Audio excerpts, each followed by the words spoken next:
اچھا بچوں، یہ حفیظ طائب کا چوتھا شعر، کس کے لیے سرود صبا ہے چمن چمن، کس کے لیے نمود ضیاء ہے افق افق. ٹھیک ہے، یہ چوتھا شعر ہے. اس سے پہلے 3 اشعار ہم نے کیے. اس میں دیکھیے سوالیہ انداز ہے، اللہ تعالیٰ کی پہچان، اللہ کی شناخت، اللہ کی تعریف، اللہ کی توصیف، اللہ کی تحمید. ٹھیک ہے، یہ ساری چیزیں اس نے اپنے شعر کے اندر جو ہے اس قدر وہ اچھا اسلوب، اس قدر اچھے الفاظ لے کے آیا، ایک سوالیہ انداز کہ بندہ خود اللہ کو پہچاننے کی کوشش کر رہا ہے. ٹھیک ہے، اب اس میں دیکھیں کس کے لیے سرود صبا ہے چمن چمن، کس کے لیے نمود ضیاء ہے افق افق. اب اس کے اندر صنعت تکرار کا استعمال جو ہے، چمن چمن افق افق. ٹھیک ہے، یہ صنعت تکرار ہے. یہ آپ نے تشریح میں لکھنا ہے کہ اس شعر کے اندر حفیظ طائب نے چمن چمن اور افق افق کا استعمال کر کے یہ صنعت تکرار کو بڑی خوبصورتی کے ساتھ بیان کیا. ٹھیک ہے، مشکل الفاظ کے معنی دیکھ لیں. سرود صبا، سرود صبا نسیم سحری کا ساز. ٹھیک ہے، سرود صبا، صبا کا آپ کو پتہ ہے جو صبح کے وقت شاعر حضرات ان کے بقول کہ جو فجر کی نماز کے 1 یا 1.5 گھنٹے بعد جو ہوا چلتی ہے ٹھنڈی، وہ گرمیوں میں، سردیوں میں، ہر موسم میں، وہ کہتے ہیں کہ وہ مدینے سے آتی ہے. ٹھیک ہے، مدینے سے آتی ہے، اللہ کے نبی صلی اللہ علیہ وسلم کے شہر سے آتی ہے. اور وہ جہاں اللہ کے نبی کے شہر میں جو پھول لگے ان کی خوشبو جو ہے نا، وہی خوشبو اس ہوا کے اندر جو پوری کائنات کے اندر جو ہے اس خوشبو کو، اس مہک کو، اللہ کے پیغام کو پھیلاتی ہے. ٹھیک ہے، اس کے بعد چمن، چمن کا معنی ہے بچے پھول، باغ، گلستان. ٹھیک ہے، نمود ضیاء روشنی کا عیاں ہونا یعنی کہ ظاہر ہونا. نمود ضیاء، ضیاء روشنی، نمود ظاہر ہونا. ٹھیک ہے، جس طرح ہم نے پیچھے بھی ایک لفظ پڑھا تھا عیاں، عیاں کا معنی بھی ظاہر ہونا اور نمود کا معنی بھی ظاہر ہونا، واضح ہونا. ٹھیک ہے، اب اس کا مفہوم ہے کس کے لیے سرود صبا ہے کہ باغوں میں جو خوشبودار ہوا چل رہی ہے وہ کس کے لیے نغمہ سرائی کر رہی ہے. ٹھیک ہے، اور جو روشنی ہر افق ہر پر پھیل رہی ہے وہ کس کے جمال کا مظہر ہے. اب اس میں بھی اس نے اللہ تعالیٰ کی تعریف کو بڑی خوبصورتی کے ساتھ پیش کی ہے کہ جو ہم دیکھتے ہیں کہ صبح کے وقت یا جب باغ میں جاتے ہیں، گلستان میں جاتے ہیں ہم، ٹھیک ہے، تو کیا ہوا چلتی ہے، ہوا کے اندر ایک آواز پیدا ہوتی ہے جو ہمارے کانوں کے جو ہے وہ دھیمی دھیمی ٹکراتی ہے، بڑی اچھی لگتی ہے ہوا. ٹھیک ہے، وہ کہتا ہے کہ اس کے اندر جو نغمہ ہے، جو ہوا کے اندر، ہوا حالانکہ نہ ہمیں نظر آتی ہے، نہ ہم اس کو پکڑ سکتے ہیں ہوا کو. ٹھیک ہے، نہ ہی ہم کسی ہوا کو پکڑ سکتے، نہ ہمیں یہ نظر آتی ہے ہوا. ٹھیک ہے، وہ کہتا ہے اس کے اندر پھر آواز کس نے پیدا کی ہے جب نظر بھی کوئی چیز نہیں آ رہی. اب میرے پاس یہ 2 مارکر ہے، ٹھیک ہے، اب اس کو میں اس طرح کروں گا تو آواز آ رہی ہے میرے گرفت میں، کنٹرول میں، ہوا تو میرے کنٹرول میں نہیں ہے. ٹھیک ہے، اس کے بعد مجھے نظر بھی نہیں آ رہی ہے تو مجھے نظر بھی آ رہا ہے. تو شاعر جو ہے دیکھیں سوالیہ انسان کی یہ فکر، یہ سوچ، یہ دیکھتا ہے کہ کہاں تک یہ جو ہے نا یہ اللہ کے بارے میں اس کی سوچ، اس کی فکر. وہ کہتا ہے کہ ہوا کے اندر جو نغمہ ہوتا ہے، جو آواز ہوتی ہے، اس سے اس آواز کو پیدا کون کرتے ہیں. تو ظاہری بات ہے جب ہم دنیا پہ نظر دوڑائیں گے تو پتہ چلے گا کہ ہواؤں کا، جب ہوا کا خالق اللہ ہے، ٹھیک ہے، ہوا کو پیدا اللہ نے کیا، ہوا کا مالک اللہ ہے، تو پھر خود بخود ہمارے ذہن میں یہ سوال، بلکہ اس کا جواب ہمارے ذہن میں آ جائے گا کہ ہوا کے اندر جو آواز پیدا ہوتی ہے، جو ہمارے کانوں میں سنائی دیتی ہے، ہمیں سماعت جو ہے وہ یعنی کہ جو ہمیں سنائی دیتی ہے، تو وہ اس آواز کو پیدا کرنے والا اللہ ہے. ٹھیک ہے، اور وہ کس کا نغمہ گا رہی ہے؟ وہ اللہ کا ہی نغمہ گا رہی ہے. جو ہمارے کانوں کے اندر جو ہے وہ بڑھتی ہے ہوا، اس کی آواز، جب ہوا چلتی ہے، تیز ہوا چلتی ہے یا دھیمی ہوا چلتی ہے، تو وہ اس کے اندر جو نغمہ، جو ساز ہوتا ہے، وہ ساز کسی اور کا نہیں ہوتا. وہ ساز کہتا ہے شاعر حفیظ طائب کہ اللہ کی حمد، اللہ کی ثنا، اللہ کی توصیف کو وہ بیان کرتی ہے. ٹھیک ہے، اس کے بعد دوسرا، کس کے لیے نمود ضیاء ہے افق افق، ہر کنارے پہ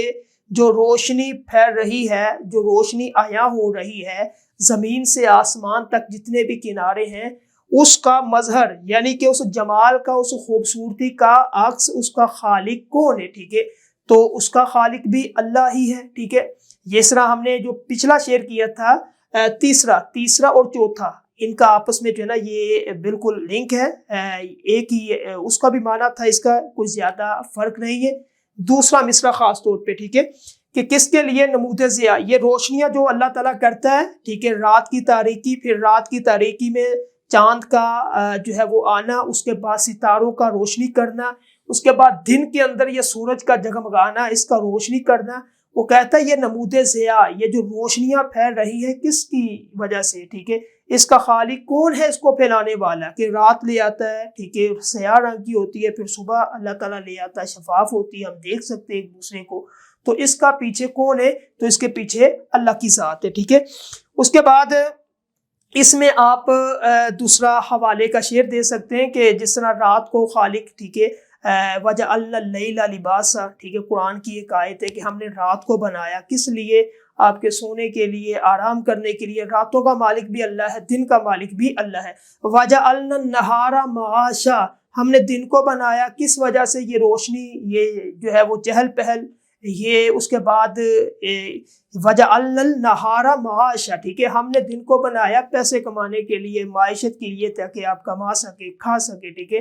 وَجَعَلْنَا نَوْمَكُمْ سُبَاتًا، اور رات کو بنایا، نیند کو بنایا ہم نے سونے کے لیے، تاکہ آپ سارا دن تھکیں، تھکنے کے بعد پھر اللہ تعالیٰ نے آرام کے لیے ہمارے لیے ایک ٹائم مقرر کیا کہ رات کو آپ نے سونا ہے، ٹھیک ہے۔ اب اس کو ترتیب دینے والا، منظم کرنے والا، کہ دن کو کیا کرنا ہے، رات کو کیا کرنا، بتا بھی دیا۔ اسی شعر کی عکاسی ہے کہ کس کے لیے نمود ضیاء، یہ روشنیاں کس کے لیے، ٹھیک ہے۔ اس کے بعد جو پہلا مصرع ہے کہ کس کے لیے ہے، سحر، ٹھیک ہے، سرود صبا، یہ صبح کی ہوا جو ہے یہ، اس کے بعد صبح کی جو چہل پہل ہے، صبح کے بعد جو فجر کی نماز کے بعد ہم اپنے کاموں پہ جاتے ہیں، تو یہ سب کس لیے، ٹھیک ہے۔ اس کے بعد ہوائیں کس لیے چلتی، ہمارے کانوں کے اندر جو اس کی آواز پیدا ہوتی ہے، وہ آواز اس کا خالق، اس کا مالک اللہ تعالیٰ کی ذات ہے، ٹھیک ہے۔ اس کے بعد اگلا شعر ہے پانچواں، مختوم کس کی موج کرم ہے صدف صدف، ٹھیک ہے، مرقوم کس کا حرف وفا ہے افق افق۔ سب سے پہلے اس میں صنعت تکرار، یہ صنعت تکرار کا استعمال ہے، صدف صدف اور افق افق۔ اب مختوم، اس میں مشکل الفاظ کے معنی دیکھ لیں۔ مختوم کا معنی ہے پوشیدہ، مخفی، یعنی کہ جو ہمیں نظر نہیں آتا، جو ہماری آنکھ جس کو دیکھ نہیں سکتی، پوشیدہ ہم سے، غائب ہے ہم سے، مخفی ہے، چھپا ہوا ہے، ٹھیک ہے۔ موج کرم مہربانی کی لہر، ٹھیک ہے۔ اس کے بعد صدف موتی کو کہتے سیپ، جو سمندر کے اندر ایک سیپ، ٹھیک ہے، سیپی جسے کہتے ہیں، سیپی کے اندر ایک چھوٹا سا پتھر جسے ہیرا جو ہے وہ کہتے ہیں کہ ہیرا جو ہے اس سے نکلتا ہے، یا وہ ہیرا ہوتا ہے۔ مرقوم لکھا ہوا، ٹھیک ہے، جو چیز لکھی اس کو کہتے مرقوم، رقم کیا ہوا، ٹھیک ہے، راکم سے رقم، مرقوم لکھا ہوا، یہ مفعول کا صیغہ ہے، ٹھیک ہے۔ اب اس کا مفہوم ہے کہ ہر صدف سیپ میں چھپی ہوئی کرم کی موج ہے، وہ کس کا احسان ہے، افق پر جو وفا کے الفاظ ہیں وہ کس کے قلم کا کمال ہے۔ اس میں اللہ تعالیٰ کی حمد و ثنا بڑے اچھے طریقے سے بیان کی حفیظ طائب نے۔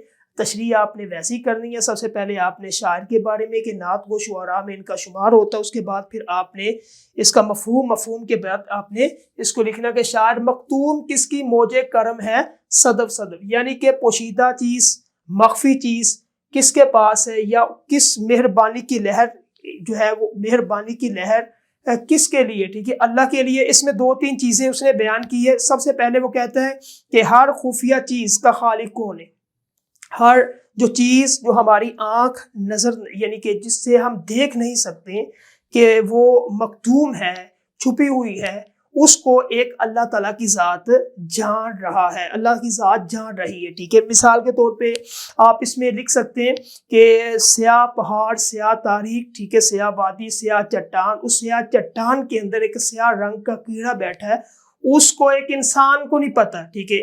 اب اللہ کی ذات کو پتہ ہے، اس کو اللہ تعالیٰ رزق بھی دے رہا ہے، اس کے قدموں کی آہٹ، اس کی آواز کو بھی اللہ تعالیٰ سنائی جو ہے نا اللہ تعالیٰ سن رہا ہے، اور اس کو جتنا بھی ہے رزق اللہ تعالیٰ نے صبح دوپہر شام جو بھی اس کا ہے اللہ تعالیٰ وہاں اس کو پہنچا رہا ہے۔ یہ صرف اس میں نہیں، آپ اس میں کئی مثالیں آپ اس میں ایڈ کر سکتے ہیں تشریح میں، کہ زمین کے اندر جو بل ہے، بلوں کے اندر پائے جانے والے کیڑے جو کہ انسانی آنکھ نہیں دیکھ سکتی، ٹھیک ہے، پتہ نہیں کتنی مخلوقات ہے۔ قرآن کے الفاظ ہے لا تعدوا ولا تحصا، ٹھیک ہے، آپ اس کو گن نہیں سکتے۔ اگر میری نعمتوں کو شمار کرنا چاہو تو آپ نہیں شمار کر سکتے، ٹھیک ہے۔ ہمیں نہیں پتا کہ اللہ کی کتنی مخلوقات ہیں اور پوشیدہ ہے۔ اللہ سب کو کیا کھلا رہا ہے، پلا رہا ہے، پہنا رہا ہے، ٹھیک ہے، سب کو۔ سمندروں کے اندر پائے جانے والی آبی مخلوقات پوشیدہ ہے، ہمیں نظر نہیں آتی، ہمیں صرف وہی نظر آتا ہے جو مچھلی ہے یا کوئی ایک آدھی اور چیز، ٹھیک ہے۔ باقی اس کے اندر جتنی مخلوقات ہیں وہ موجے کرم اللہ کی رحمت کی لہر جو ہے کس کی ہے، ان پہ جو خفیہ ہے، پوشیدہ ہے، ان پہ کس کی جو ہے وہ کرم کی موج ہے، یعنی کہ کس کے کرم کا ہاتھ ہے، وہ اللہ کا ہاتھ ہے، ٹھیک ہے۔ آسان اس کا جو ہے وہ معنی۔ اس کے بعد مرقوم کس کا حرف وفات، جو اللہ تعالیٰ نے چیز لکھی ہوئی ہے، کس کے بارے میں، میرے بارے میں، آپ کے بارے میں، اس کا خالق، اس قلم کا خالق کون ہے، ٹھیک ہے۔ یعنی کہ میرا رزق لکھا ہوا ہے، اس میں آپ لکھ سکتے ہیں کہ اللہ راضی کہ اس نے رزق لکھا ہوا ہے۔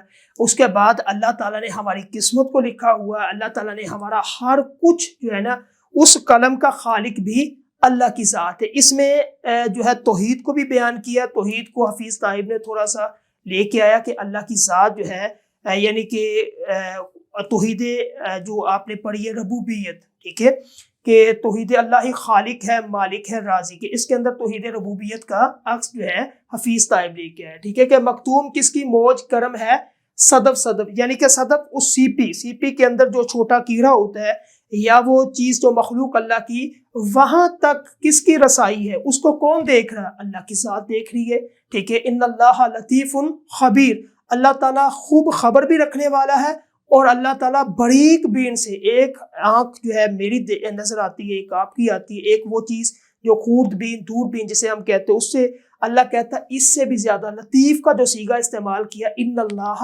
لطیف خبیر، یہ آپ آیت استعمال کر سکتے ہیں کہ اللہ تعالیٰ باریک بین، یعنی کہ بہت ہی غور و خوض کے ساتھ اللہ تعالیٰ اس چیز کو دیکھتا ہے، مخفی چیزوں کو بھی دیکھتا ہے اللہ تعالیٰ، آیا تو اللہ سب دیکھتے ہیں، ٹھیک ہے۔ اللہ کہتا ہے کہ جو ما توسوس صدورہم، جو تمہارے سینے کے اندر ابھی وسوسہ پیدا ہوتا ہے میں اس کو بھی جان لیتا ہوں، ٹھیک ہے۔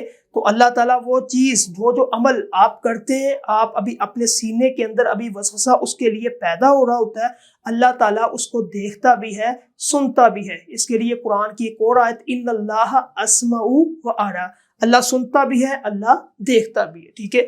اس کے بعد مرقوم کس کا حرف وفا ہے، افق، یعنی کہ کس کا احسان ہے، جو وفا کے الفاظ ہے وہ کس کے قلم کا کمال ہے۔ وفا کے الفاظ دیکھیں، ہم غلطیاں کرتے ہیں، ہم گناہ کرتے ہیں، ہم بہت کچھ کر جاتے ہیں، لیکن اللہ کے وفا کا قلم ہم پہ کبھی غضب کا نہیں ہوتا، کبھی غصے کا نہیں ہوتا، ٹھیک ہے۔ کبھی اس قلم نے، اللہ کے قلم نے یہ نہیں کہ اس کو مار دو، اس کو تہس نہس کر دو، اس کی نسلوں کو بگاڑ دو، ختم کر دو، بلکہ کیا ہوتا ہے، ہم اللہ کی نافرمانی بھی کرتے ہیں، پھر اس کا وفا کا قلم کیا ہے، وفا کا قلم یہ ہے کہ وہ ہمیں 3 ٹائم کا اچھا کھانا کھلاتا ہے، ٹھیک ہے، ہمیں اچھا پہناتا ہے، ہمیں کوئی کسی قسم کی تکلیف نہیں ہوتی، اللہ ہمارا نگہبان بھی ہے، اللہ ہمارا محافظ بھی ہے، ٹھیک ہے۔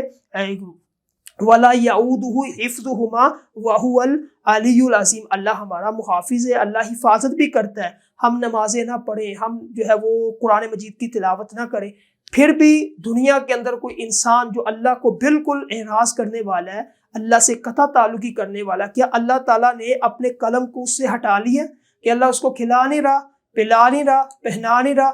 یہ ساری چیزیں آپ اس میں ایڈ کر سکتے ہیں، ٹھیک ہے، کہ اللہ تعالیٰ کی ذات ہمارے لیے وفا ہے۔ وفا کیا ہے؟ اس میں آپ ایک اور چیز ایڈ کر سکتے ہیں کہ بسم اللہ الرحمن الرحیم، ہم پڑھتے ہیں نا کہ رحمان بھی ہے، رحیم بھی ہے، اللہ کی صفت رحمان، کافر پر بھی، ہندو پر بھی، یہودی پر بھی، مسلمان پر، دنیا کے 8 ارب انسانوں پر اللہ کا قلم، اللہ کی صفت کیا ہے؟ رحمان ہے، سب پہ اللہ فرماتا ہے سارے میرے جو ہے وہ مخالف ہو جائیں مجھے تب بھی کوئی پرواہ نہیں، سب میرے بن جائیں مجھے تب بھی کوئی پرواہ نہیں۔ الرحیم اللہ کی وہ صفت ہے جو کہ اللہ تعالیٰ کی صفت قیامت کے دن صرف مسلمانوں پہ ہوگی۔ اس میں آپ یہ 2 3 4 5 جتنی آیتیں میں نے آپ کو بتائی ہے اس میں آپ لکھ سکتے ہیں۔ اس پوری شعر کا خلاصہ یا عکس یہ ہے کہ اللہ تعالیٰ سے مخفی کوئی چیز نہیں، اللہ ہر چیز کو جان رہا ہے، اللہ دیکھ رہا ہے، اللہ تعالیٰ ہر چیز کو سن رہا ہے، اور اللہ کا انسان کے اس کی مخلوق کے حق میں جو قلم ہے وہ غضب کا نہیں ہے، وفا کا ہے، جو کہ اللہ تعالیٰ اس کو بخوبی بآسن طریقے سے اس کو ادا کر رہا ہے۔ ٹھیک ہے، اس کے بعد چھٹا شعر ہے بچے، چھٹا ہے کہ کس کی طلب میں اہل محبت ہے داغ داغ، ٹھیک ہے، کس کی ادا سے حشر بپا ہے افق افق، یعنی کہ کس کی طلب میں اہل محبت ہے، کون کس کو چاہتے ہیں۔ پہلے اس کا مشکل الفاظ کے معنی، کس کی طلب، طلب کا مطلب ہوتا ہے چاہنا، ٹھیک ہے، کسی کو طلب کرنا، چاہنا، ٹھیک ہے، کہتے ہیں نا اس کو طلب کرو، چاہنا کسی کو، ٹھیک ہے، بلانا۔ اس کے بعد اہل محبت، اہل محبت محبت کرنے والے لوگ، اہل یعنی کہ لوگ، اہل۔ داغ داغ، داغ داغ ہوتا ہے زخمی۔ اس کے بعد حشر بپا، حشر بپا کا معنی ہوتا ہے قیامت خیز، ٹھیک ہے۔ اب اس میں جو صنعت تکرار کا استعمال ہے، داغ داغ اور افق افق، اس کو بخوبی اچھے طریقے سے اس نے جو استعمال کیا ہے۔ اب اس شعر کے اندر یہ بھی بالکل آسان ہے، سمجھنے والا ہے، تشریح ویسے ہی آپ نے کرنی ہے جس طرح میں نے آپ کے پہلے جتنے سابقہ اشعار اس میں بتایا، ٹھیک ہے۔ تو مفہوم اس کا، محبت کرنے والے کس کی تلاش میں جگہ جگہ زخموں سے بڑے ہوئے، ٹھیک ہے، اور کس کی ایک ادا نے افق افق قیامت کا سا منظر بپا کر رکھا، کس کی طلب میں اہل محبت ہے داغ داغ، یعنی کہ کس کی محبت میں، سوالیہ انداز ہے کہ کون سا وہ ایسا شخص ہے جس کی محبت میں لوگ اپنے تن کو، من کو، پوری خواہشات کو قربان کرنے کے لیے تیار ہے۔ دنیا کے اندر کوئی بندہ اپنے باپ کے لیے، حقیقی باپ کے لیے سب کچھ نہیں کر سکتا، ایک مقام پہ آ جاتا ہے بندہ رک جاتا ہے۔ وہ مقام کون سا؟ جب اس کو کہا جائے تیرا گلا کاٹ دیا جائے گا، بندہ کہے گا نہیں میں معافی مانگ لیتا ہوں۔ ماں کا جو ہے مقام وہ الگ ہے، باپ کا ہے، لیکن اس طرح جس طرح محبت انسان اللہ سے کرتا ہے کسی سے نہیں کر سکتا، ٹھیک ہے۔ اب اس کی مثالیں آپ دیں کہ کس کی محبت میں، کس کے لیے، کس کی طلب میں اہل محبت اپنے جسم کو داغ داغ زخمی کرتے ہیں، جو اللہ والے ہوتے ہیں۔ آپ اس میں انبیاء کی مثالیں لے کے، انبیاء کی کس طرح شروع سے لے کہ حضرت نوح علیہ السلام نے اللہ کی محبت میں کیا کیا، اپنے بیٹے کو قربان کر دیا، ٹھیک ہے۔ جو بیٹا تھا، اس میں آپ بے شمار مثالیں دے سکتے ہیں۔ بیٹا جو تو کشتی کے اندر جب نہیں بیٹھا تو اللہ تعالیٰ نے کہا کہ نوح اس کو آپ واپس نہیں بلانا، اگر تو نے سوال کیا تو میں تجھے بھی تیرے بیٹے کے ساتھ، دیکھیں اپنے بیٹے کی قربانی دے دی اللہ کی محبت کے لیے، ٹھیک ہے۔ اس کے بعد اپنی بیوی کی قربانی دے دی اللہ کی محبت کے لیے۔ پھر ابراہیم علیہ السلام کی مثال آپ دے سکتے ہیں کہ کس کی طلب میں اہل محبت ہے داغ داغ، ٹھیک ہے۔ اللہ کی محبت میں ابراہیم علیہ السلام اللہ کی محبت میں کیا داغ داغ نہیں تھے، زخمی تھے، بچے تھے، گھر سے نکال دیا، ٹھیک ہے۔ اس کے بعد گھر والوں نے جو ہے وہ سب اس کے باپ نے جو حقیقی باپ تھا گھر سے نکالا، محلے سے نکالا۔ پھر کیا ہوا کہ اس کے بعد جو ہے آگ کے اندر جو کہ نمرود نے ایک آلاؤ تیار کیا تھا، ٹھیک ہے، اس کے اندر ابراہیم کو جلا دیا۔ کس کی محبت میں؟ اللہ کی محبت میں، ٹھیک ہے۔ یہ ہے محبت اصل، اس کی محبت میں اپنے دل کو، اپنے جسم کو کیا کر دیا، داغ داغ کر دیا۔ اس کے بعد پھر یہی ابراہیم علیہ السلام تھے کہ اللہ کی محبت میں کیا، اپنے بیٹے کو کیا کر رہے، چھری چلا رہے، ٹھیک ہے، یعنی کہ کہا کہ اسماعیل کو کیا ذبح کر دے، ٹھیک ہے۔ یہ قرآن کی آیت اس میں آپ لکھ سکتے ہیں کہ جب ابراہیم علیہ السلام کو اللہ تعالیٰ نے خواب دکھایا کہ اپنے بیٹے کو ذبح کر، تو پھر حضرت اسماعیل علیہ السلام کو ذبح کیا۔ یہ سارا واقعہ اس میں کیا، اللہ کی محبت میں اپنے دل کا ٹکڑا تھا نا اسماعیل، دل کا، وہ باپ کو پتہ ہوتا ہے بیٹے کی محبت کیا ہے۔ اب اس محبت کے لیے ایک اللہ کی محبت ہے، ایک بیٹے کی محبت ہے، ایک بیوی کی محبت ہے۔ جب دو محبتیں آپس میں مل جائے پھر اللہ کی محبت دائمی محبت ہو جاتی، پھر بیٹے کی محبت بھی حرام ہوتی ہے، بیوی کی محبت بھی، ماں کی، سب کی محبت کی حرام ہوتی ہے۔ پھر ایک اللہ کی قرآن مجید میں اللہ فرماتا ہے جو مجھ سے محبت کرتے ہیں والذین آمنوا اشد حبا للہ، ٹھیک ہے۔ اب اس کو آپ لکھ سکتے ہیں کہ میرے وہ بندے، اللہ نے اس کا باقاعدہ ذکر کیا، اتنی محبت میں آگے چلے جاتے ہیں کہ سب کچھ فنا کر دیتے، اللہ کے نیک لوگ، ان کا تذکرہ کر سکتے ہیں آپ۔ اس میں حضرت موسیٰ علیہ السلام کا تذکرہ کر سکتے ہیں، ٹھیک ہے۔ حضرت یوسف علیہ السلام کا جیل میں جانا وہ اس میں آپ ایڈ کر سکتے ہیں، ٹھیک ہے۔ نبی صلی اللہ علیہ وسلم کی اتنی تکالیف، شیب ابی طالب میں بند ہونا، پتوں کو کھانا، ٹھیک ہے، اس کے بعد گندی اوجری جو ہے اللہ کے نبی کی کمر پہ رکھی گئی، آپ اس کو اس میں ایڈ کر سکتے ہیں کہ کس کی طلب میں اہل محبت ہے داغ داغ۔ اللہ کی محبت میں لوگ جو ہے اپنے، آج بھی میں اور آپ جو بندہ مسلمان ہے وہ اپنے اللہ کے لیے اپنے تن من دن کو کٹانا آج بھی اپنے لیے اعزاز سمجھتا ہے، ٹھیک ہے۔ حالانکہ جان بندے کی بڑی قیمتی ہے، لیکن پھر بھی اللہ کے لیے کیا ہے، بندہ اپنے آپ کو فنا کرنے کے لیے، اپنے آپ کو اللہ کے راستے میں دینے کے لیے تیار ہو جاتا ہے، ٹھیک ہے۔ قرآن کی یہ بھی آیت آپ لکھ سکتے ہیں لاسٹ میں، قل ان صلاتی و نسکی و محیای و مماتی للہ رب العالمین، کہ میرا جینا مرنا قربانی کرنا کس کے لیے، اللہ کے لیے۔ اس کے بعد کس کی ادا سے حشر بپا، کہ کس کی ادا سے، کس کے طریقے سے، کس کی ایک بات سے قیامت جو ہے وہ طاری ہو جاتی ہے، قیامت کا سما پیدا ہو جاتا ہے، وہ ایک اللہ کی بات ہوتی ہے، اس کے علاوہ کوئی نہیں، ٹھیک ہے۔ اس میں آپ، اس میں بے شمار جو ہے اس میں آپ مثالیں، تشریح آپ کی اس کی اچھی خاصی آپ کی یہ بن سکتی ہے، ٹھیک ہے۔